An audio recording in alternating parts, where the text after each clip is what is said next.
Well, you can take your seat belts off. We're going to calm down now a little bit. Isn't he something? Yeah. And I need the toy. Here we are. Well, what I'd like to do is to start where Bruce left off. Oh, by the way, just it occurred to me when I was being introduced about the 14 years in the business world, and Doug said, well, something made him transition. I can tell you it was living in fear for 14 years. It was living in protection. I don't know if you spend any time in the corporate world, but there's a tendency to circle the wagons and hope it's you're going to be safe. So I had done my time there. I saw a lot of pain. I saw a lot of opportunity, but in the position I was in, I couldn't do much with it. And so I really felt in the midst of really having everything that you're supposed to want. Good job, big bucks, all the creature comforts you could ask for. But what I noticed was my soul was hurting. I wasn't okay there. I wasn't okay just getting paid to do something I really didn't want to do and to sell something I didn't care about. So that was a crisis in a sense for me, but it was a real spiritual emergence as well. It was a coming out. It was a time to choose. Did I want to do my heart's desire, or did I just want to fold into the norm and do what I was expected to do? And I made the change. And 14 years later, I can highly recommend doing it. It's challenging at the time, especially when I did it and the way I did it, because I walked away from a very high-paying job, and it was a very good job by all people's standards, but it wasn't feeding the right part of me. So I'm here tonight, and I'm really grateful to Doug and to Bruce for the opportunity to share with you some of the things I've discovered over the last 14 years about the nature of change and about the nature of beliefs and their effect on our lives. So let's get going. I want to start with Bruce's conclusions, plus one that I added to the list. Do you remember his slide that said perception controls behavior? Very powerful words coming especially from a biologist. Perception controls the genes. Perception rewrites genes. And where I'm going with this is perception also rewrites behavior. I expect there's just 2 or 3 of you in the room maybe that might have a few behaviors you'd like to rewrite. I certainly did, especially 14 years ago, and so my search was to find the easiest, sanest, most effective, and quite frankly, the most painless way to do it. Graduate school didn't teach me about the painless part. In fact, it was all about go back, find the pain, work through the pain, and that's the only way to change your beliefs. I do have a different story to tell you at this point, quite a lot different than that schooling. The thing about perception, because Bruce used the word a lot and then he squeezed it together with the word belief, I'd like to make a little bit of a distinction there for us this evening. Perception, in my opinion, is awareness. The dictionary calls it awareness, but it's shaped by belief. Belief actually precedes perception. And I'm going to be talking about how that happens, but the important fact about it is that beliefs control your perceptions. If you rewrite the beliefs, you can rewrite perception. And if you rewrite the perception, you can rewrite the genes and the behavior. So there really is no distinction, if you're in the healing arts, especially the complementary ones, between mind and body. It's just a different expression of us, who we are. I want to define beliefs as a working definition anyway in the following way. Beliefs are conclusions derived from experience, information and or experience. They can be either conscious or subconscious. And what I mean by this, let me give you an example. Beliefs derived by conclusions from information would be the kind of thing that would happen if you got jury duty and you weren't at the event that's being tried. Let's say it's a criminal case. You weren't there present when the so-called crime was committed, but you're sitting in a jury situation. You're now required to listen to information from 2 attorneys telling you their story, getting you ultimately to come to some truth, some level of belief about what happened in that event you couldn't attend. So you're creating a belief through information alone. The second version of that is experience. Typical experiences say you're 2 years old, imagine, and you've never experienced fire before. So you're crawling around and there's a candle left on and you're getting curious because you haven't had an experience with a candle or fire yet. So as most kids that are 2 years old, they'll move towards anything they don't understand to discover what it is. So you move closer and closer to that candle, and isn't it interesting? So you stick your little hand out, like you do with everything else, to touch it and grab it and see what it is like, and sure enough, you get burned. Well, as soon as you get burned, you've had an experience. Now, it's not just curiosity that's associated with that candle. There's an experience and a conclusion that is drawn from touching that fire, which turns into a belief, which ultimately, as I'll show you, affects your future perception of candle. In the beginning, there's not much of a differentiated perception, but after an experience like that, there certainly is. And then I'm going to talk a lot more about the conscious and subconscious mind, because this is where, in my opinion, the greatest amount of ignorance exists in mainstream psychotherapy, is that we've been trying to change subconscious beliefs with lots of conscious means. And it turns out the two minds are so different that it's no wonder it doesn't work very well. Your beliefs actually determine your biological and behavioral reality. If I had to just describe Bruce's presentation in total in one statement, this would be it. Virtually every part of our lives is governed by our belief systems. And we'll talk about that a little more too. Do you remember this slide? Here's the filter representing our belief systems. And if you look at it from this point of view, it's really a powerful thing to witness. Beliefs are really the filters of reality. You don't see the world as it is. You see the world as you are. In fact, you can't not do that. It's the most interesting thing is that each of you sitting out there looking at this presentation are actually having a very different experience of it.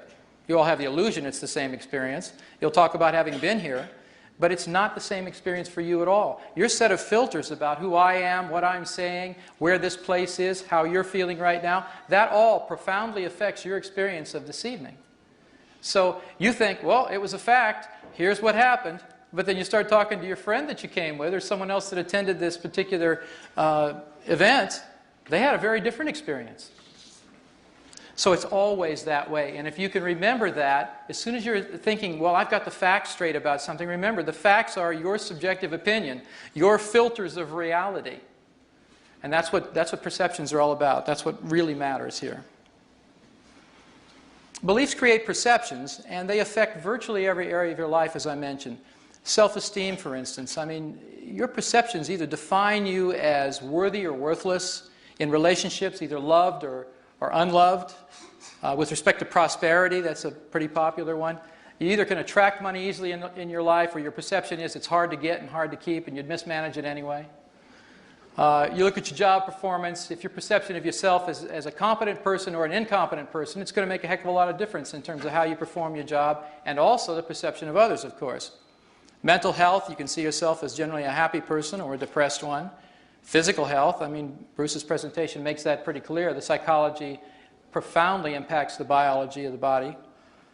Spiritual outlook, we have so many different spiritual systems and ways of looking at the hologram of God, so to speak, and all of the facets of it, that it is about perception when we're looking that causes us to believe and act in the way we do. And of course, the list goes on and on. You remember this slide? This is our friend Ecstasy. She represents joy. She represents growth in Bruce's model, moving towards something that's pleasurable. Do you remember this one? The Scream, it's called. So this one, of course, represents protection and fear. So my question to you is, if you had a choice, if you could choose between living like this, having your life and the undertone of your life being this feeling that you get when you look at this, or this, which would you choose? Oh no, let's review again. It's a tough choice. Would it be her? Or would it be him? All right, if you're having any trouble deciding here, or if you've decided you'd prefer this one, I only have one recommendation. See your doctor immediately and get your medication adjusted. Because under normal conditions, people are going to pick her. We want consciously to have our lives work. We want our lives to be filled with joy and pleasure and to look forward to each day. What prevents us from doing that? What is really the bottom line cause? How is it that your life maybe doesn't represent as much of this ecstasy as you'd like to it? have it represent right now. And I'll propose to you that what Bruce was telling you was absolute truth, and I'm just going to add a little bit to it. Whether you're living in growth and protection makes all the difference in the world. What determines that? Well, I can messages as a child versus I can't messages are one of the big ways that that determination happens. If you receive more positive input from your environment, generally your parents, for instance, and you were told that you were lovable, you were told that you could accomplish anything, you were told you were good enough, you were told that you were wonderful, then you're probably having a life that reflects that more now than anybody could imagine, versus if you were told more I can't messages. You're not good enough, you'll never amount to anything, you're not smart enough, all those things that many of us heard. Those go in just like experiences. Those are experiences. They're just information driven, they're parentally induced usually, reinforced by society, and so we end up with a series of experiences that either put us primarily in growth or protection from our perception of life. Turns out our childhood programming becomes our habits of perception and behavior. You get your programs early on. By about 5 years old, the psychologists will tell you, your personality is pretty well set. What they mean by that is, you've had enough experiences to draw conclusions about yourself, and now you're either looking at yourself through the growth or protection filters. The good news is, even if you have produced these filters and you have habits that are supporting the perceptions and the behaviors that you don't want, they are changeable. They are changeable. Habits are usually the things that bug us the most because they are what they are. Habits are things that happen out of your conscious awareness. It doesn't seem like you have any control over them. You consciously try to control the habit. You say you're not going to do something, but you do it anyway. So I want to explain to you how the cycle of habituation occurs, why it occurs, and then ultimately how you can break that cycle. These cycles are really self-reinforcing, and let me see if I can explain this to you. I'm going to use the candle as a model because we talked about that earlier. If you're 2 years old and you're having your first encounter with fire, and it happens to be connected to a candle, and you crawl over to this fire, and it's a very interesting thing. You've not formed any opinions about candles or fire yet because you've never touched anything that was hot, and now you do for the first time. All of a sudden you've got an experience. The experience is hurt, ouch. That shapes the perception. The candle's no longer a general thing. Now it's a thing that could create pain. You have a perception of the candle. The perception creates a belief that candles are dangerous, or at least fire is dangerous. You've got it connected to the candle, but the main thing is the fire. That perception then shapes your experience of this candle. The experience reinforces the beliefs. What happens is, the next time you see a candle, instead of crawling over to it and sticking your hand in the candle, your perception of the candle as a possible source of pain keeps you from doing that. The fact that you are not going to go over there and stick your hand in that candle again, you'll never again have the same nebulous sort of perception. You're going to have a very specific perception of candles, and you're going to watch out for it. Now, whether as a child you learned about hot from sticking your hand in the fire and you got burned that way, or as you get older you have more complex experiences, you get burned in other ways. You get burned in relationships, as they say. That's a very complex form of burn, but it's a burn nevertheless. And it usually leaves a mark so that next time when you look at that situation, whether it's a relationship or whatever it was where you got hurt, you're going to move away from that. You're going to move into protection. And it's a self-reinforcing cycle. So some of the good cycles, like learning that fire is hot and to keep your hand out of it, is wonderful. You don't want to interrupt those cycles. But what about the cycles of self-deprecation? What about the cycles that say you're not good enough? What about the cycles that aren't very generative, that you'd like to get rid of? Then it would be important to be able to break the cycles.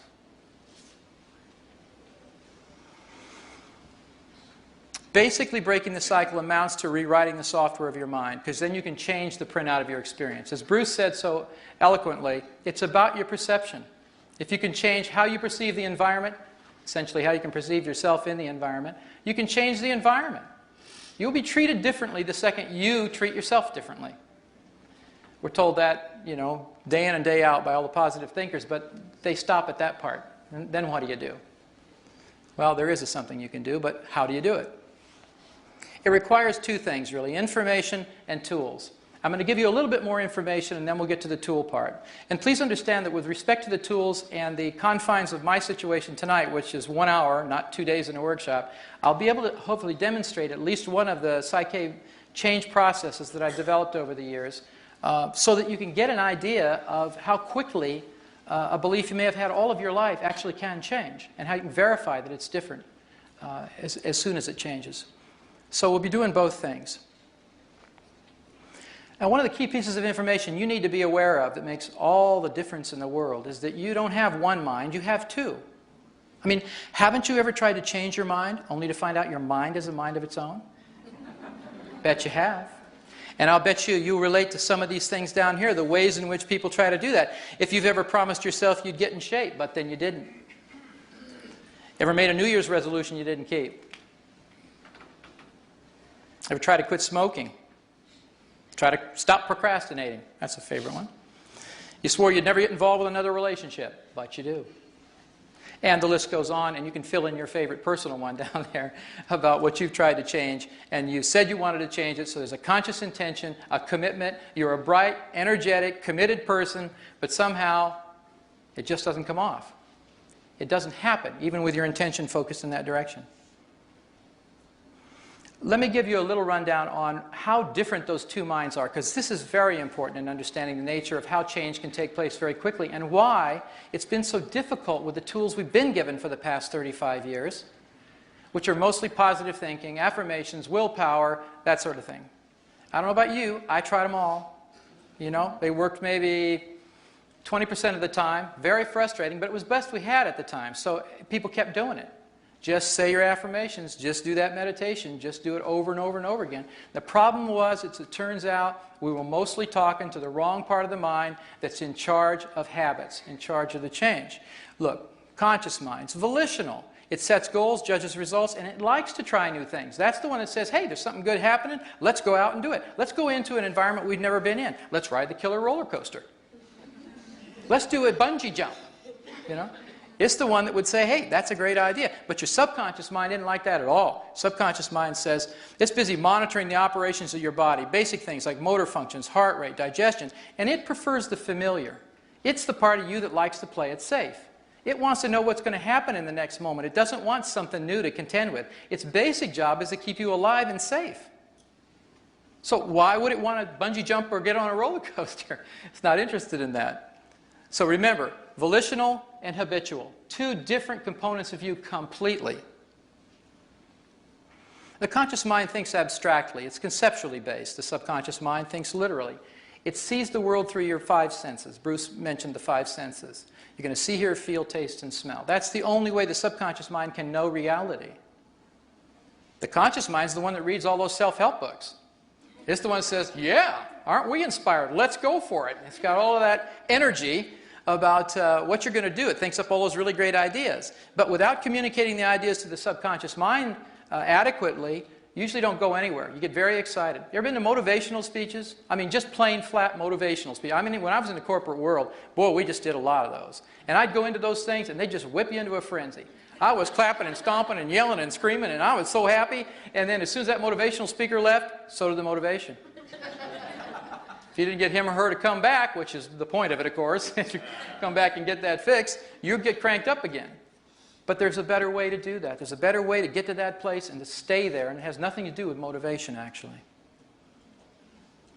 The conscious mind is responsible for short-term memory, the subconscious mind for long-term memory.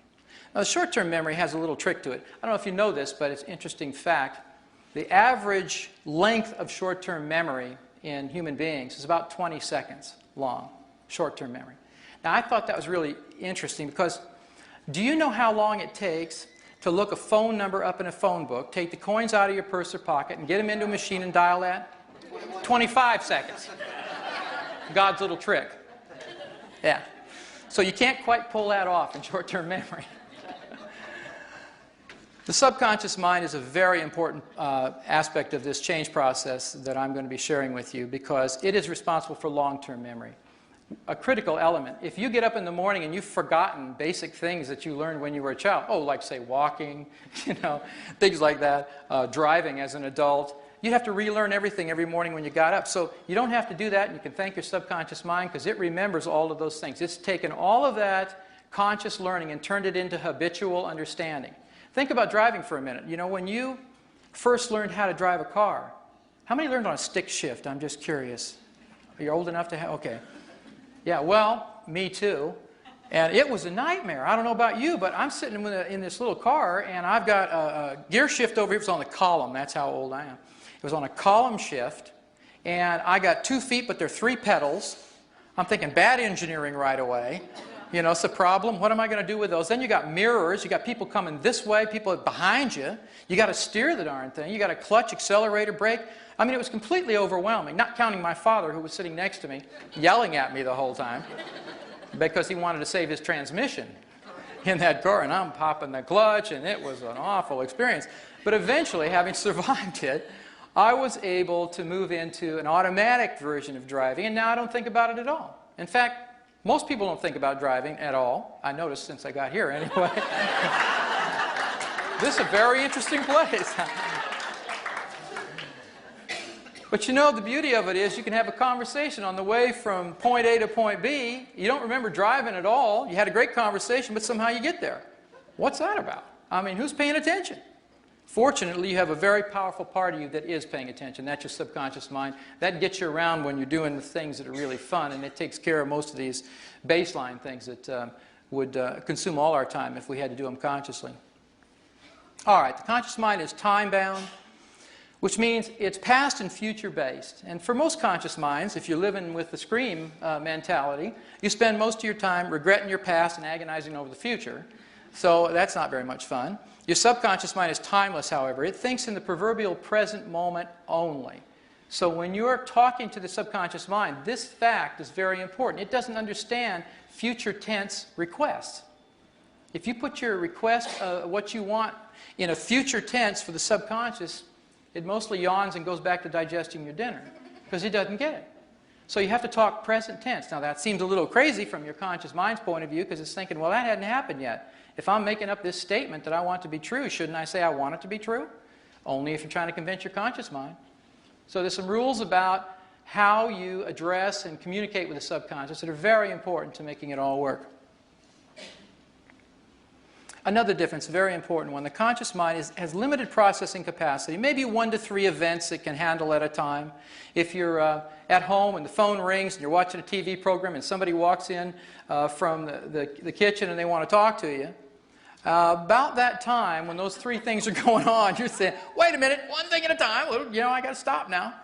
Because you really can't process. It only is processing at about a rate of 2,000 bits of information per second, which sounds wonderful and kind of awesome in its own way, unless you compare it to the subconscious mind, who has expanded processing capacity, can process thousands of events at a time, and averages 4 billion bits of processing capacity in a given second. That's an incredible difference.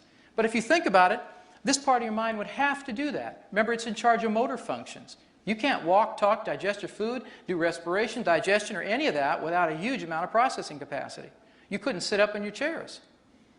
Because what you take for granted, you just say, well, I'm going to do that. You turn on your volition part, which is your conscious mind, and say, let's walk from here to there. But you know, you can't walk from here to there consciously. If your subconscious mind doesn't agree, you aren't going anywhere. And that's true of your beliefs changing too. And we're getting to that. All right. It's easier to change habits of thought and behavior if you access the subconscious mind because it's the storehouse for attitudes, values, and beliefs. This is where doing your basic affirmations every day, which are generally so abstract that the subconscious mind can't understand it. It really doesn't care what you're trying to do because you haven't engaged it in any way, shape, or form. And you're talking to the wrong part of the mind in the first place. The subconscious mind is where all these attitudes, values, and beliefs are stored. So if you don't learn how to communicate with it properly, you aren't going to get very far. You're going to be very frustrated. And that's exactly what I was. That's why I'm sharing with you these a whole different approach. All right, so as the easiest and most effective way to communicate with the subconscious is through a process called muscle testing. And I'll bet you a bunch of you in this room have had some experience with muscle testing. Is that true? Can I see a show of hands? All right. So I'm going to ask you temporarily during this discussion and also an experience that I'd like you to have to forget everything you know about it right now. Pretend you don't have any preconceived notions about it. Humor me. There's some things that are very important about using muscle testing in a psychological way that are very different from using it in almost every other way. Vitamin mineral supplements, it's very popular. In applied kinesiology, clinical kinesiology, looking for organ distress, meridian dysfunctions, and so on. I'm not going to be talking about any of that, but I'm going to be talking about some key elements to using it as an accurate measure of what's going on in your subconscious mind, what those beliefs are and what they're not. Okay, we're going to have a little experience, and I'm going to ask someone to help me up here to demonstrate muscle testing a la PSYCH. PSYCH is the name of the name I give the work that I do. And I want to show you when I'm using it as a psychological tool to access the subconscious and check for beliefs, how to set up an appropriate communication system. And the key here is appropriate. You want to get a true-false message system going. In other words, a conflict detector. You're measuring the truth between what your conscious mind says or is affirming and what your subconscious mind believes. Very important to be able to do that credibly. Like-dislike is essentially equivalent to a stress detector. I learned this one to use muscle testing in this way when I got out of graduate school. I was doing sort of mainstream counseling. That's the insight-based talk therapy version where you come in and we sit down together and you tell me all your woes and I nod and say, yeah, that's interesting, tell me more about that. And you do. And then you come back next week and you tell me more about that. And you come back next week, you tell me more about that. Well, I got tired of hearing it. They got tired of talking about it. So I figured something's got to change here. And a part of me, which was really the business part, just said, wait a minute, there's got to be some kind of outcome here. I mean, business is all about outcomes, all about bottom line. Turns out therapy, as I was taught in graduate school, is all about process. You just stay in the process. It's good for you. Oh, where's the part where you get out and get a life? I mean, you know, when does it end? Well, apparently it wasn't supposed to end. I never got that. So I thought, well, that's not right. So we're going to do something about that. So in the like-dislike thing, what I found was interesting was I'd get people coming in, they'd fill out this intake form, and I'd always ask, have you had any other kind of counseling? And oh, yeah, and they're putting it down there, 15 years of psychotherapy and all that. That's no joke. And they would say, I'd say, okay. So, and they're writing down what their primary presenting problem is, what they're trying to deal with. And they just write down stuff about, I said, what about your childhood? Tell me about your relationship between your mother and a father, you know. So I remember this one client wrote down, yeah, well, I've dealt with my mother, you know, she was very abusive, psychologically and physically, and, but, you know, I've dealt with that and I'm over it. And I said, well, that's good. So we got to the muscle testing part, and I just had her stick her arm out, and I was going to do a little muscle test of stress detector style. And I said, think about your mother. So she did. And guess what happened? She just crashed and burned. I mean, she was a mess. The muscle response was very clear that just thinking about her mother still stressed her. All of those years of psychotherapy, all of those years of putting together reasons why I've now forgiven my mother, never got to the subconscious mind, which controls the motor functions, which controls the autonomic nervous system, which controls your biology, and ultimately your health. You know, Bruce mentioned, do you remember about the biology and the effect on our immune systems? There are a whole set of beliefs that are immune-enhancing beliefs and a whole set of beliefs that are immune-suppressing beliefs. And if you look at the personality profiles of people who get various diseases, it becomes very interesting in a hurry. There's a whole field called psychoneuroimmunology, about 35 years of study in this country anyway, showing that people, for instance, cancer patients, one of the key qualities and attributes, personality characteristics of cancer patients is long repressed anger and hatred. They're really angry at somebody else, but if you hold that anger inside you, guess where it gets directed? It's your immune system. So the question is, how do you let go of stuff like that? We're going to be getting to that. So third down here is setting up a yes or no communication system, because in this work that I do, it's essential that you can communicate with the subconscious in a way to ask it questions and let it determine even what process is going to be used within this model of PSYCH that I use. There are a variety of belief change processes, just as there would be if I was a carpenter and I had my little bag of tools. I'd have a pair of pliers and a screwdriver and a hammer at the very least. Because otherwise, if you just handed a hammer and you say, go build that house, well, you better find a lot of nails, because that's all you're going to be able to deal with. So you need some way to communicate yes or no, get yes or no communication from the subconscious. The last little note here, and I'll demonstrate this in just a second with someone, is where you position your eyes when you're muscle testing for psychological responses matters, as it turns out. And I'll show you, I'll demonstrate that for you. I learned this through, actually this little piece of it, through studying NLP years ago. They had made a big deal out of where your eyes are focused in terms of how you're processing in your brain. And what I found out when I first was introduced to muscle testing as a means of communication was that sometimes it seemed to answer correctly, and sometimes the answers were really bogus, and I couldn't figure out what the heck was going on. And I finally pieced the mystery together, and I figured out, wait a minute, sometimes people are saying things they're having no emotional response to at all. Your arm doesn't operate automatically. It doesn't go strong or weak for no particular reason. If you're not having a response to it internally, then the electrical signal sent from your brain to the muscle has no effect.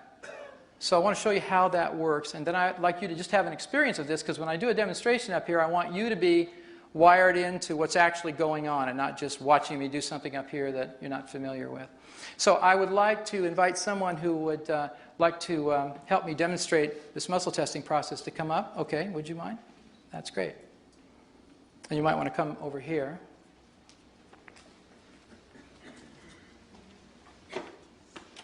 And you are? Juliana. Juliana, if you'll come over here, which arm would you like to use for muscle testing? You most comfortable with this one? Right arm. Okay. So let's see if we can get you in some light and me in some light.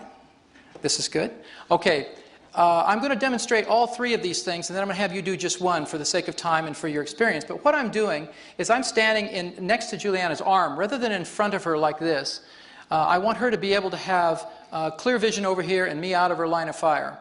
So we're not exchanging too much information in our biofields right now.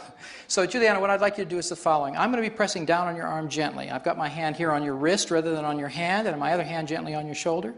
Okay, I'm going to be pressing down. I want you to resist that pressure, okay? But with your eyes, I'd like you to actually put your nose out here in this direction, and not your head, but just your eyes focused towards the floor. Actually, I'm sorry, you can turn your nose over here. You're doing great. And just put your eyes towards the floor.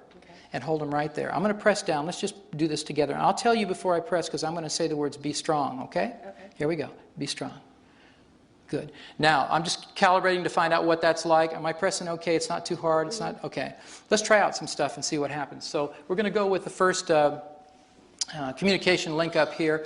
I'm going to have you say something that we know is true about you, and I'm going to ask you to do this one. This is the one that you will do as an experiment. So I want you to use your name, because it's something your subconscious probably agrees with unless you're going by an alias. So I want you to look down, and out loud, Juliana, I'd like you to say, my name is Juliana. My name is Juliana. And be strong as I press. Good for you. So let's have you lie now. This is a really important thing. In fact, I'll set this up. If you get away with this and you can keep your muscles strong, everybody out here will give you $20. Okay. Hey, pretty good, huh? I just spent your money. I hope you're okay. You're rooting for me now, aren't you? Okay, here's what I want you to do. I want you to, again, with your face out here, but your eyes towards the floor. Let's make you somebody else completely, like some guy named Bill. We'll make you male. Your name is Bill. So I want you to say out loud like you really mean it. Okay. My name is Bill. All right, my name's Bill. Be strong, Bill. And see what happens. I'm pressing gently, but her arm is actually moving down rather than locking in place. I know all of you can't see that exactly, but trust me on this. Can you feel the difference? Yes. Yeah, it's dramatic to her and to me, and I'm pressing very lightly. It's not about pressing harder. It's about when she says something that isn't true, roughly, you can rest your arm, roughly what's happening is equivalent to what happens in a polygraph machine. The brain is actually changing frequencies. The signal is changing. It's going into conflict because there's no file in there, either the gender file, which says she's a female and she's affirming she's male, and the name file crashes because her name isn't Bill, it's Juliana. So two things are going on that create conflict at the brainwave level. The signal, electrical signal from the brain to the muscle is what causes the muscle to go weak. It's not that her muscle mass changes or that I have to press any harder.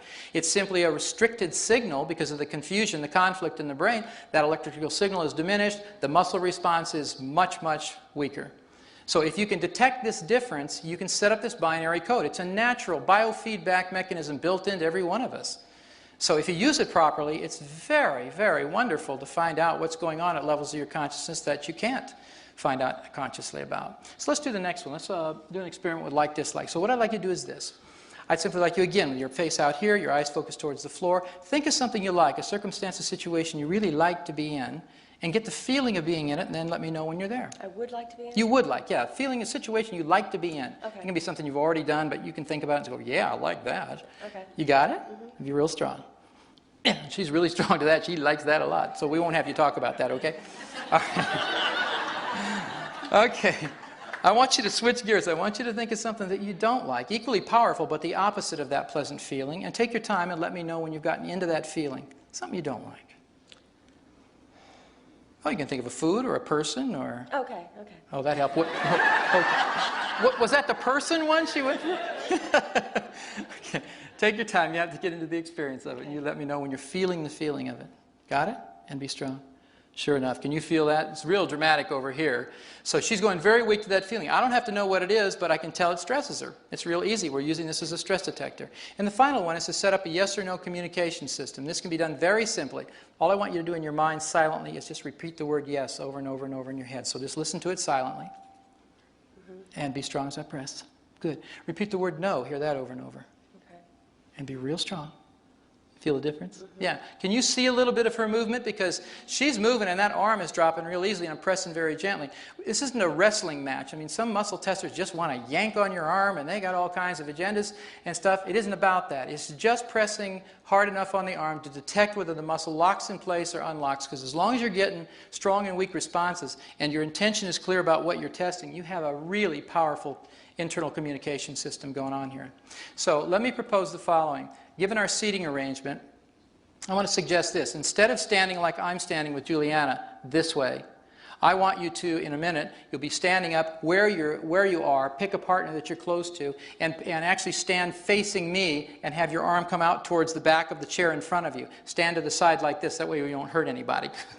Because your arm's coming out this way, not to your side. There's not much room to the side. You're going to have your partner do the following thing. I just want you to use the truth detector for right now, just to have this experience. The way this happens is this.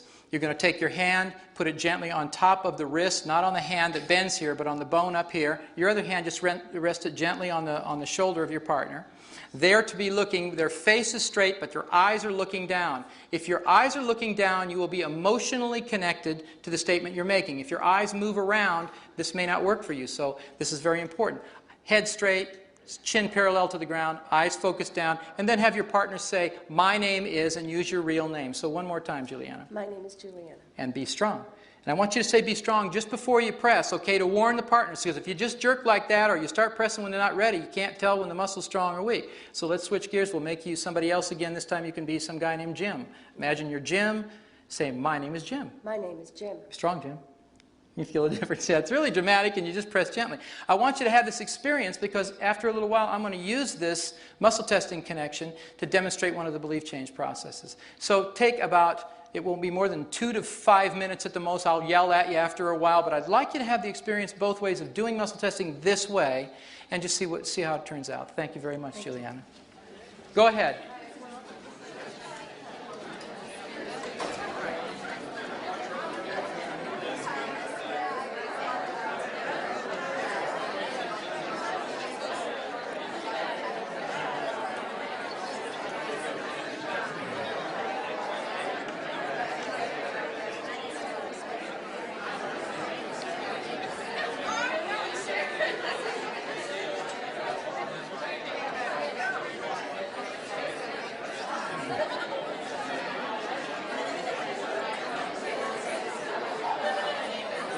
Going okay?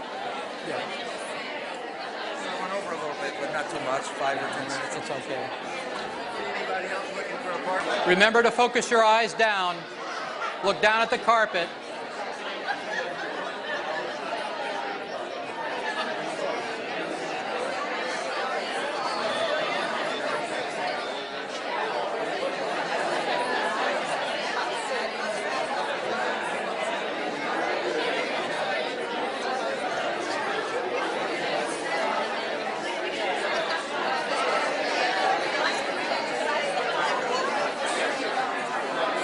Okay, and when you've finished, have a seat. When you've finished the experience, have a seat, and I'll know you're getting ready.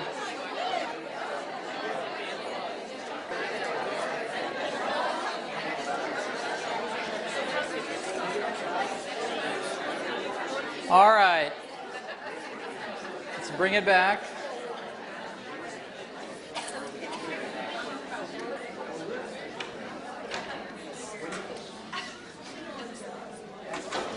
All right, how was that? Is it okay? Work? Yeah. That's good. There's a question. I'm sorry, I can't hear the question. Well, my name is George, according to that muscle test. Uh-huh. And you wonder why, yes. Okay. couple things can be going on. One is eye position. Your head has to be up, not cocked down looking straight. That's why your chin has to be parallel to the ground and your eyes are focused down during the testing. If that's happening, then you will be more associated, more emotionally engaged in what's happening when you're talking. When you say something is true, there'll be a stronger sense of reaction in your physical body, and that's what causes the muscle testing to work. It isn't a mystical experience. It's a biological, neurological experience. It's really a very cheap biofeedback machine that you carry around connected to you, your physical body. So used properly, it will work fine. The other possibilities, and I don't have time to discuss them right now in terms of the anomalies, sometimes people will test weak to everything.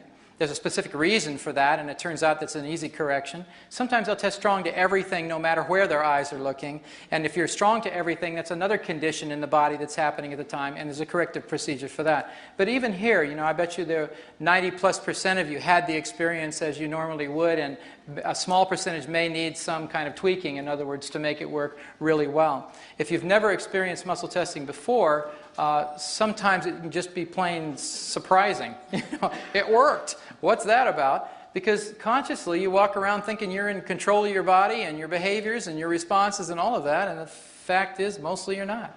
Mostly you have your subconscious mind running the program, both behaviorally and biologically, and you're just not used to accessing it and experiencing it consciously.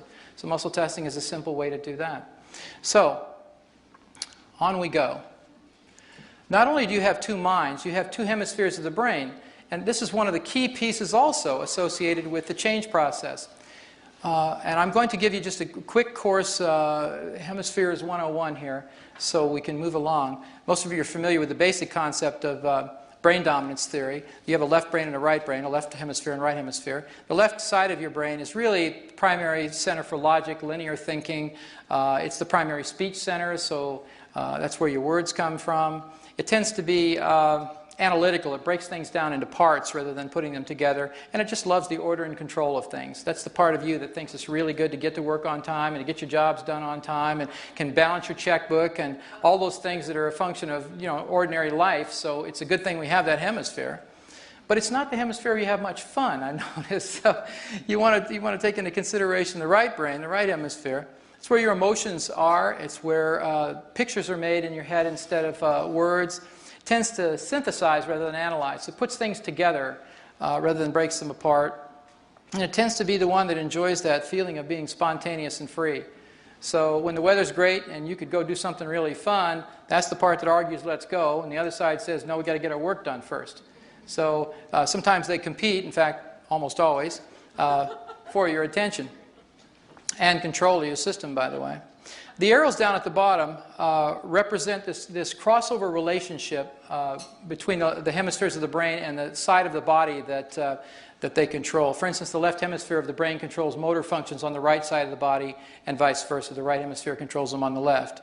Now, there's a word down at the bottom, or two words down at the bottom. Corpus callosum is a bundle of nerve fibers. They're like, think of them as fiber optic links, millions of them, part of a very sophisticated commissure system that is a communication pathway between the left and the right hemisphere. On a good day, when both hemispheres are talking to each other, you're getting a lot of crosstalk going, that communication system is wide open.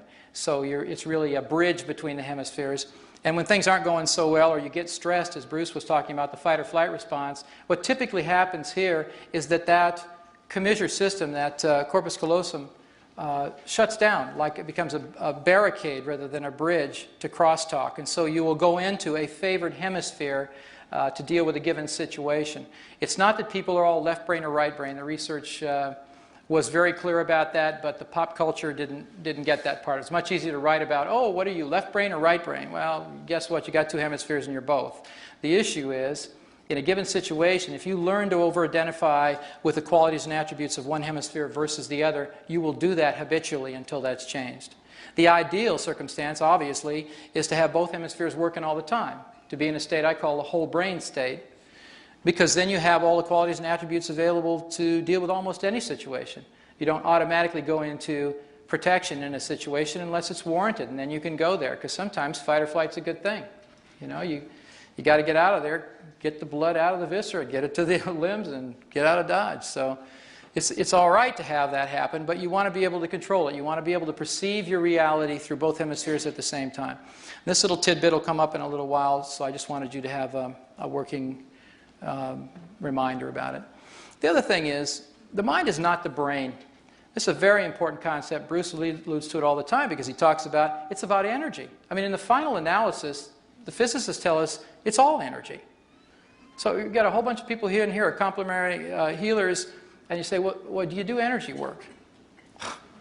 Show me something that isn't energy work. Allopathic medicine is energy work. What do you think the pills are?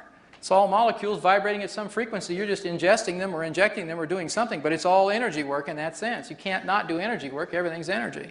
So remember that mind can really be described more aptly than calling it the brain as photons of light held in an electromagnetic field. We're talking about moving energy here. That's what healing's about. That's what change is about. That's what the mind is about. The brain is the gray matter inside your cranium. It's like the CPU chip in a computer. It's the physical thing that you can crack open your cranium and you got this thing in there, but that's not the mind. That's just the brain. That's a different deal altogether. It may be the central processing unit, the place where the energy patterns interpenetrate, but you know it's not even limited to the brain. Those of you who know about the energy field in general know that mind is not a function of just a connection to the brain part. There's some really important, long-standing myths about change that I need to address before I demonstrate what I want to show you. And that is, myth number one, if you've had a limiting belief for a long time, it'll take a long time to change it. Boy, that's a common one. I got so many people say, oh, it's so deeply embedded, Rob. You know, I've had this belief for 35 years, and it's just ingrained, and use all these anthropomorphic terms about how deeply it's embedded in your brain. You know, well, how deep could it be? You know, it's how many centimeters in there? You could get your finger in there and get one of the deepest ones. It's not like it's miles deep. What's that about? But we keep characterizing it in a way that makes belief change difficult. If you look at the reality of it, if it's photons of light held in an electromagnetic field, that's a different story. It isn't about deep. Ugh. All right. Anyway, most of the time, changing subconscious beliefs is more like changing a document in a computer. The computer is photons of light held in an electromagnetic field. It's an energy phenomenon. You can't go into your computer and dig in there. How deep can you get into the hard drive? I mean, it's a little chip. It's the same concept, and we've really made it hard. It doesn't take any longer to change a document that's been in there for 30 years as it does 30 minutes, and it's been in there for 30 minutes. And it's mostly true with belief systems people have carried around for years and years. I've just watched this happen in private practice over and over again, and in the classes I teach, people will say, oh, I've had this belief for 50 years. I mean, it's just remarkable, just remarkable. I had one quick story about that. A psychiatrist is using a PSYCH in Denver. He had taken the classes, and he had, one of his patients was agoraphobic. You're familiar with agoraphobia? It's the fear of being out in the marketplace in open places and so on. She'd had this agoraphobia since she was about, since she was a teenager, because she'd had it for over 50 years, and she was 60 plus years old. And it turns out it was an event that occurred in the eastern plains of Colorado. Her mother had taken her on a trip, and she was misbehaving, and so the mom said, you know, if you don't get your act together pretty soon, you're going to get out of the car and I'm leaving you. You know, today we'd be all traumatized by that, but back in those days, that's what your parents did. That's how they stayed in control. So the woman actually did stop the car because the kid kept misbehaving, put the child out, and she drove down the road. Well, not very far, but far enough to scare this little kid. And so she comes back, picks up the girl's in tears, piles her in the car, and they take off. Well, didn't take long before the little girl started to show these signs of fear of going out into open places. There are many places that are quite as open as the eastern plains of Colorado. I mean, it's a flat desert-looking place. So she had this association with this place and with this fear, and nothing they had done. They tried drugs, they tried all kinds of therapies of various kinds, and this guy, this psychiatrist, had just taken this IK class, a weekend class, the one I'm teaching this weekend, as a matter of fact, and so he got to a place with her. He just said, look, I've tried everything else. I got to admit, I just went to this weekend workshop. I don't know if this will work or not, if it has anything to do with it. So he didn't really believe in it. And then she didn't believe in it because she said, well, how can something like this affect a biochemical disorder? I mean, how can it work? And they both said, well, what the heck, you know, we'll just give it a shot. They did. And that one session, that agoraphobia disappeared. That woman was out driving a car within a week, going wherever she wanted. She had relatives she hadn't seen in the area unless they came to her house because she couldn't leave her house for all of those years. So it's just, I mean, that was a wonderful story and an amazing testimonial to the fact that I don't care how long you've had something, boils down to photons of light held in an electromagnetic field, and if you can find the address of that belief and you can rewrite that software, you can change the outcome. So keep that in mind when you're saying, oh, I've had that for a long time, that'll be a tough one. Not necessarily. Myth number 2, changing old behaviors and thought patterns is difficult and often painful. This is the no pain, no gain myth. You got to suffer, suffer, suffer first, and then you can change. Not so. Thought patterns and behaviors are caused by perception, beliefs. They're represented by specific configurations of photons of light, the energy we're talking about. Change the field, you change the belief. Change the belief and you change the behavior and thought pattern. So it's all about how do you isolate the belief you want to change, how do you get the subconscious mind to do the work for you instead of making it so hard trying to do it consciously. And we're going to be doing just that. Myth number 3, you need to consciously know what caused the problem in order to change it. Well, if I don't know what caused it, how can I change it? That's the mantra of mainstream psychotherapy, because they're having to change things by figuring out what it was, telling you what happened, giving you this powerful insight, and then making a huge assumption that insight is a sufficient condition to change. Now that's what really turned me around after I got out of graduate school, because I was sitting down doing that really well with people. We got real clear about why they were screwed up. They knew, I knew, but they were still screwed up. Unsatisfactory, unacceptable. You had to figure out a way to change that. How do you get to the behavior? Not just through this ton of awareness. I don't know about you, I'm up to my eyeballs in insights. Spiritual insights, psychological insights, all these insights, and then you got to wonder, well, why does my life look like all these wonderful insights I've got? I mean, true.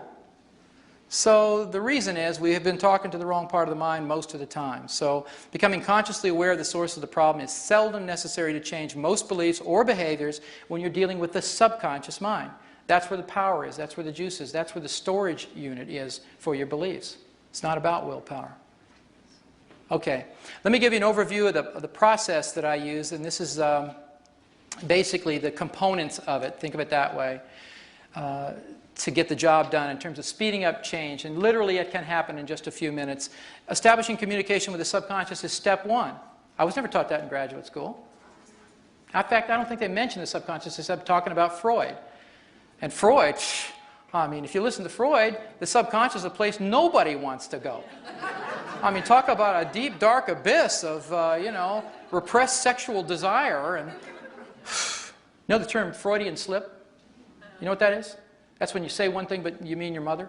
Yeah. That'd be a Freudian slip. Okay. So nobody wants to go there because they've made it a horrible place to go. But the fact is, it's no more horrible than your hard drive. You go to your hard drive all the time. If you open your computer and you get documents out of there and stuff, that's energy. So we're going to be communicating with the hard drive here. You're going to pretest a desired belief statement. That's a very important thing to find out if your subconscious believes it or not. Like Juliana was very kind to come up here and give her attention to this process, and I had her say something that was pretty non-threatening, my name is Juliana. But what if I had said something like, had her say something like, I love myself unconditionally, or I trust that I am a wonderful person, or anything that she would desire to be and to know about herself. Then all of a sudden the rubber meets the road. Now you're finding out from your subconscious mind, do you agree with that statement or do you not? You may have done tons of therapy, you may have been saying affirmations and meditated for 25 years, and I tell you, surprise, surprise, you'll say something you think is true and you do believe it consciously, but your subconscious mind never got the message. And that's the part that really needs to get it in order to have behavioral change last.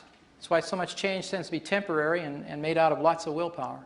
All right, so we've got pretest the statement, get permission and commitment to change the belief using a psyche balance. The balance processes that I use, I call them balances because essentially what they do is they create a balanced identification or perception of the left and right hemisphere of the brain at the same time for the new belief. And by doing that, using this whole brain integration process stuff, you can reduce the resistance to internalizing a new belief very quickly without all that effort and struggle. And the permission and commitment thing is really important. I've noticed in conferences I've attended for energy psychology, as an example, many of the processes make huge assumptions that if you have something that looks like it needs to be fixed, it actually represents something that's broken. I don't know about you, but a lot of times whatever you call broken is a messenger. That message is there to that pain or difficulty or whatever you call dysfunction is there to teach you something, and you kill the messenger.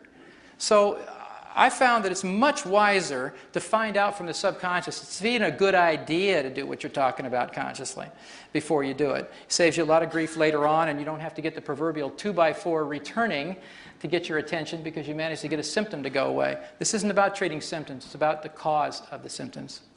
And then we'll do a balance, which is the process for change using whole brain integration of some kind or another, different varieties of that. We'll post-test the belief statement because it gives you a physical muscle response that's going to be different than in the beginning. So you have an objective way to measure a subjective change. You don't just say, well, how do you feel? And you go, well, fine, you look good. All right, see you next week. It's not that. You know before you leave the interaction whether that belief resides in your subconscious or not. So there's a way to know it for sure. And then celebrate the change, and that's my favorite part. So we'll be doing that. Okay. So, let's see. I want you to take a look at some of these messages. What I did was I distilled some of the key messages that over the years of doing psychotherapy, I found that many people internalize from their childhood. You'll never amount to anything. You're worthless. You're not smart enough. No matter how hard you try, it's never good enough. Money's hard to come by and hard to keep. You don't deserve to succeed. No one will ever love you. And Bruce's favorite, you're going to get cancer because it's genetic. This one, at the bottom, of course, you can make generic, which is you're going to get whatever disease you're predisposed to because it's going to get passed along in your family. So it doesn't. I'm just putting it out there to let you know that it doesn't matter what disease you put in this category of cancer. It's the same notion that I'm helpless and the situation is hopeless. I'm just going to get what I'm getting passed along. So these may be some of the messages that you got. And the question is, what if you could change them? What if you could have anything on this list? What if anything on this list could be true for you?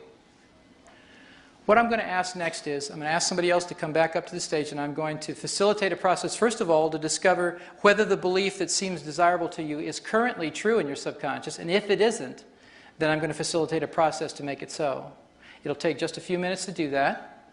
And so what I'd like you to do is just read down this list, and if one of these beliefs calls to you and just says, boy, I want that. It may not be true right now, I'm not sure, but I'd be willing to come up here to make sure.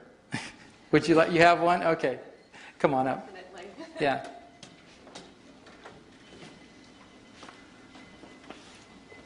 I get this one, I might actually be able to finish my PhD. And which is that?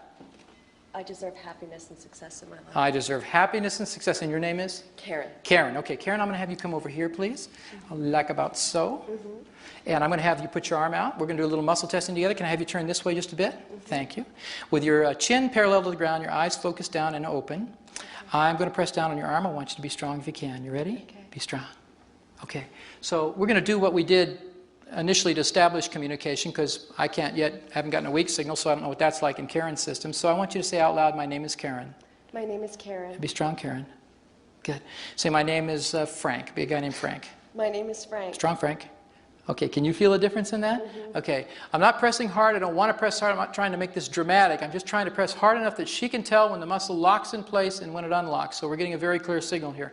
Just for fun, I want you to do in your mind silently, repeat the word yes. Hear that over and over in your head. And be strong as I press. Okay, repeat the word no over and over. And again, be strong as I press. Good, you feel the difference? Yeah, big difference. Okay, Yeah.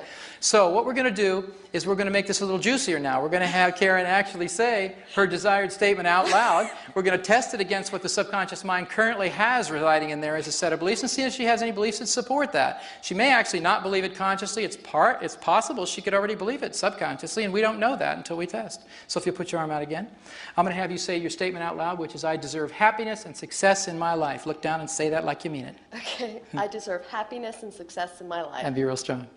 Oh, nice try. Please, God, make it work. That's about wanting it with all your heart and soul, but not having the program to support it. And that's what I mean. You know, you think, oh, geez, I've tried it, and I want that, and I'm really desirous, and oh, I'm all lined up. And your subconscious says, sorry, you know, no software for that one. All right. So what I'm going to do now is I'm going to demonstrate a change process. And this is different than teaching it, so please forgive me in terms of not being able to have the time to explain each little detail. That's why it's a 2-day workshop. I can't make that into this hour or so that we have together. But I'm going to facilitate this with her by going through the protocol, generic protocol I showed you, and we'll see what happens. So if you put your arm out for a minute, please. Okay. First of all, we're going to get permission and commitment. We've already tested the statement. We know that you're weak to the statement. The goal is to get her to be strong to the statement. Right now she tests weak, although she's really wanting to be strong.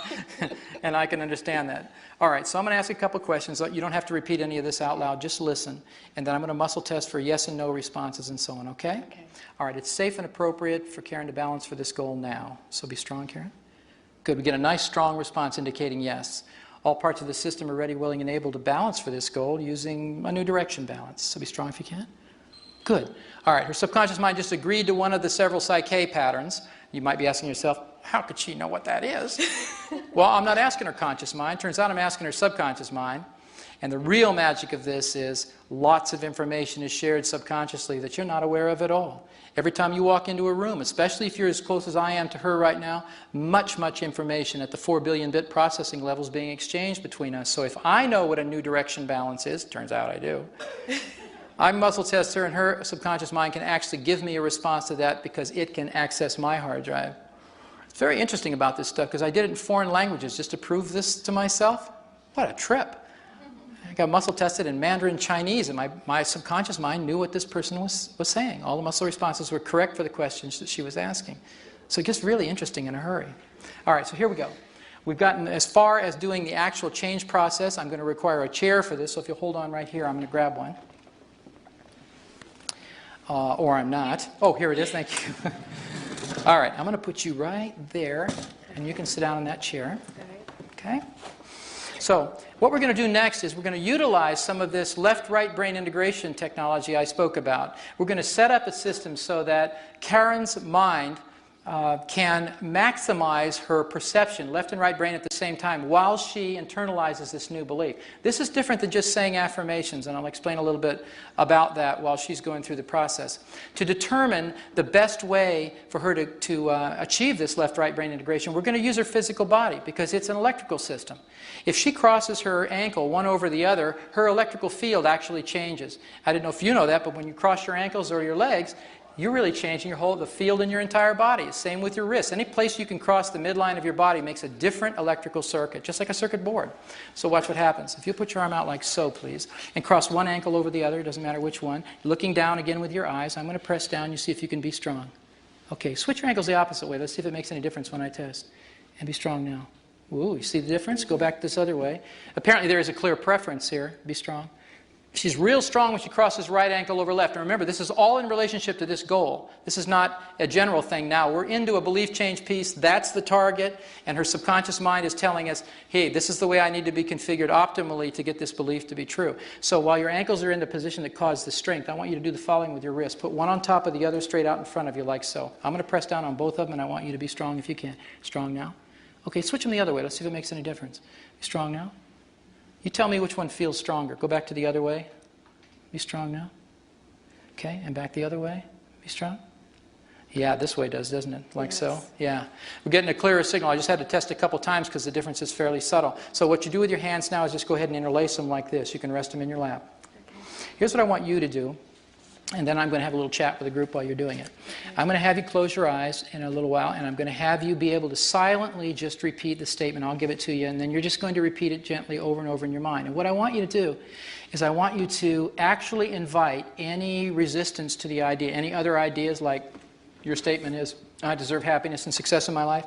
If you've got any other voices in there that say, no, you don't, you never did, you never will, all that stuff, rather than try to push them away or make them go away, I actually want you to invite them in. Say, okay, come on, because it's an educational process. You're going to be saying this statement to this resistance until the resistance just disappears.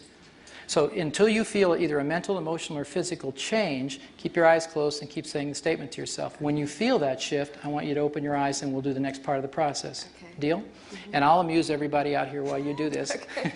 So I want you to close your eyes, silently begin to say the statement, I deserve happiness and success in my life. And while Karen is doing that, I wanted to make a couple of comments about what's going on. we've configured her body, not according to my guess or my judgment about what she needs, but her subconscious mind, which knows how that belief is blocked. It knows exactly what software needs to be rewritten to make it so, and it's in the process of doing so right now. It's different than meditation, because most meditation is single-focused and all other ideas must go away. You notice the instruction I gave her wasn't to do that. It was to say the statement and invite these other ideas in. It's not prayer, because you're not really asking for intercession in some way. Come, please help me. It's not that kind of thing. You're just affirming this belief over and over. It's not visualization. It's not positive thinking. It's simply affirming a statement to be true, educating the parts that are in resistance, and doing it through the filters of whole brain integration. While in this posture, she can't think of the downside of this the way she used to. Left and right brain now are working simultaneously, and they're perceiving this goal in a brand new way that she hasn't been able to every time she's thought about it in a normal sitting posture or just in her normal life. So it's really interrupting the cycle of over-identifying with the left or the right hemisphere of the brain, which kept her stuck. As soon as this comes into a whole brain integrated perception, the belief's hers, and we'll test it out. Okay? So you keep at it until you can feel something change, and then you just let me know, and I'll keep talking to all these people about this. So it's usually this process, I'd say on average, takes about 2 to 5 minutes for most beliefs to change. Small price to pay for something you've had all your life that's been arresting your life and keeping it from being in that ecstasy, the picture that we saw, and really promoting a lot more of the protection and the scream energy to your life.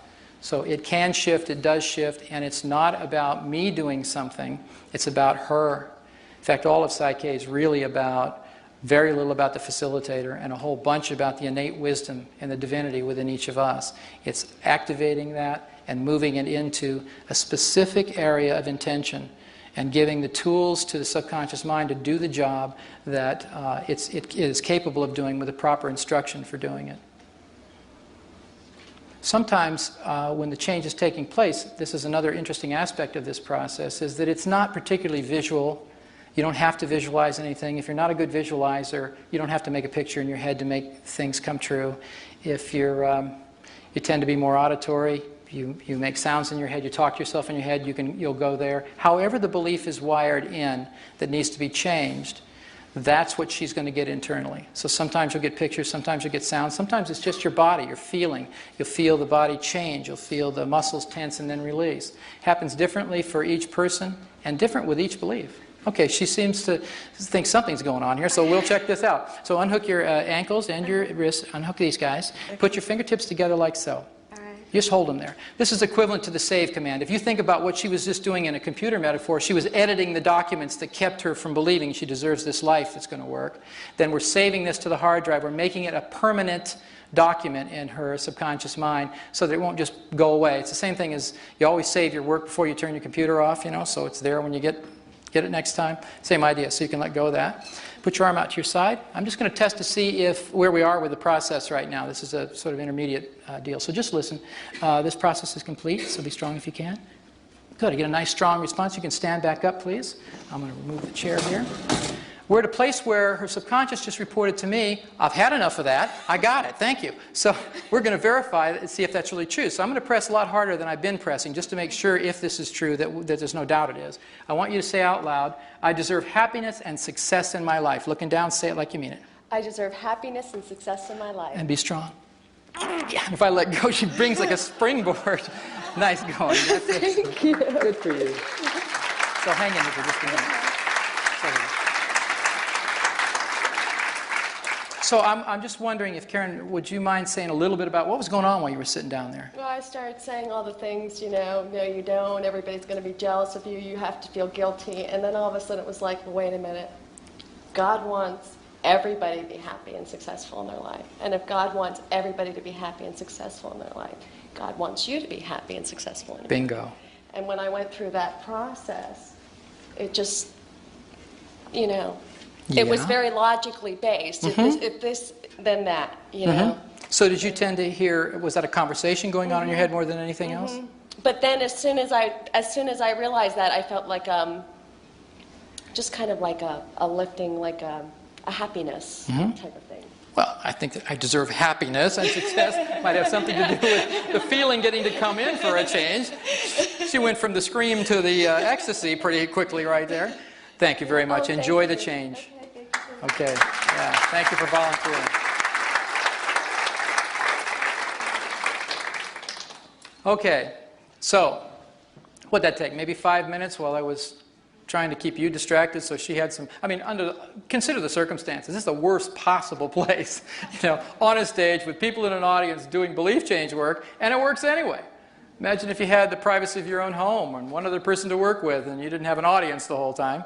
How simple things are. It's just been remarkable, my experience in the change work. When this work came in, and I can say came in because I didn't sit down and analytically develop Psyche. It really was one of those born out of a moment of terrible frustration with graduate school training and other things I'd tried. All of a sudden, entire patterns of change were just downloaded in my computer. I went in my house literally and typed the information into a computer and said, okay, that's interesting. I wonder what that's about. And then I just read off the sheets and learned the work that way. It was very interesting. And this was 14 years ago. So I was very skeptical, didn't believe in muscle testing because I'd never experienced it, didn't believe in these patterns until I could experience them myself. And when I saw the really miraculous changes that were taking place in short periods of time, physically, emotionally, spiritually for people, I finally just said, okay, thank you, and I'll do it. So you find your path and you stay with it because it works. And it's my joy to get to share this information with you. It's like Bruce and I bond because he's bumping the envelope of biology. I'm doing the same with psychology. We've been looking in the wrong place for the changes for a lot of years, and it's time to wake up and do it completely differently. So thank you for your kind attention, and if you have an interest in learning more about the work, Doug's going to tell you about our workshops on the weekend. Are there any questions before I close? Anything that pressing and you need to know other than you need to go? Okay. One last thought. Okay. Is this something you can teach yourself to do? Can you do it with yourself? Is that what you're saying? Can you do this all by yourself? Yeah, you can. There are methods of self-testing that are possible, and they have their limitations. So what's really good about it is if you have a friend or anybody, it doesn't even matter that they even know the work, and if they don't come to the workshop, that doesn't matter. What matters is one of you came. Then you'll know the work, and all you need to do is take 2 minutes and teach somebody muscle testing. If somebody else is pressing on your arm, it's just more objective than if you're doing the whole loop yourself. At least that's what I would recommend. A lot of people do it, and I honor that, but I would rather have somebody else testing me than me testing myself, especially when the issues are really where the rubber meets the road. Okay? All right, so final thought. Remember that your beliefs determine the limits of what you can achieve. As Henry Ford put it, if you believe you can, or if you believe you can't, you're right. Good night.